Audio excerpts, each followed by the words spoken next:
Masters college 17-18 হাজার ছাত্রছাত্রী যদি থাকে, তাহলে সেই অনার্স মাস্টার্স কলেজে কেন এই কর্মচারীদের 3,000 টাকা বেতন হবে? অনার্স মাস্টার্স কলেজে 18 থেকে 20,000 ছাত্রছাত্রী থাকে, তাহলে কেন আজকে এই কর্মচারীদের মাত্র 5,000 টাকা বেতন দেওয়া হবে? তাই মিডিয়া ভাইয়েরা, প্রশাসনের ভাইয়েরা, সিএজির ভাইয়েরা, গোয়েন্দা শাখার ভাইয়েরা, সাংবাদিক ভাইয়েরা, প্রয়োজনে বাংলাদেশের 340টি কলেজের অধ্যক্ষ মহোদয়কে এই শিক্ষা ভবনে ডেকে আপনারা প্রশ্ন করুন, 18,000-19,000 ছাত্রছাত্রী থাকলে সেখানে কেন আমরা 4,000 টাকা বেতন পাবো? তাহলে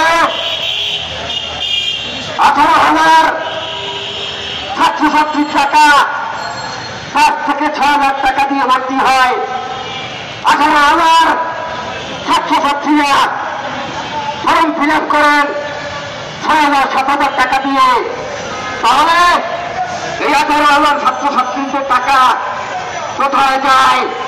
টিএসবি ভাইয়েরা, গোয়েন্দার ভাইয়েরা, মিডিয়ার ভাইয়েরা, প্রশাসনের ভাইয়েরা, আপনাদের পায়ে ধরে বলছি, প্রয়োজনে 340টি কলেজে দ্রুত তদন্ত পাঠিয়ে দিন। আমরা বাংলাদেশে এই এক দফা এক দাবি নিয়ে নেমেছি। আমরা বড় ক্ষুধার্ত, আমরা চাইনি এই রাজপথে আসতে, আমরা চাইনি এই রাজপথে আন্দোলন করতে, আমরা চাইনি এই বাংলাদেশের প্রেস ক্লাব চত্বরে অবস্থান করতে।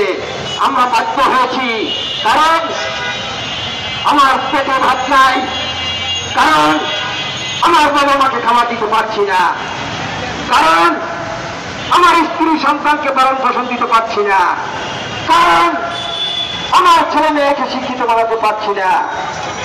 তাহলে আজকে এই স্বাধীন বাংলায় আমার ছেলে মেয়ে শিক্ষিত হবে না, এই স্বাধীন বাংলায় আমার বাবা মাকে খাবার দিব না, এই স্বাধীন বাংলায় আমার স্ত্রী সন্তানকে ভরণ পোষণ দিব না।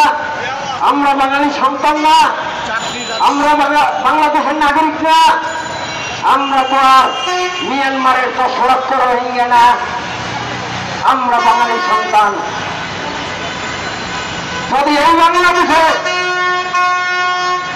রোহিঙ্গা যদি চিকিৎসা পায়, রোহিঙ্গা যদি খাবার পায়, রোহিঙ্গা যদি চাকরি পায়, তাহলে আমরা 340টি কলেজে কর্মরত থেকে দীর্ঘ 20 বছর আমরা চাকরি কেন পাবো না? আমরা কি বাঙালি সন্তান না? আমার বাবা কি বাংলাদেশি না? আমার সন্তান কি বাংলাদেশি হবে না?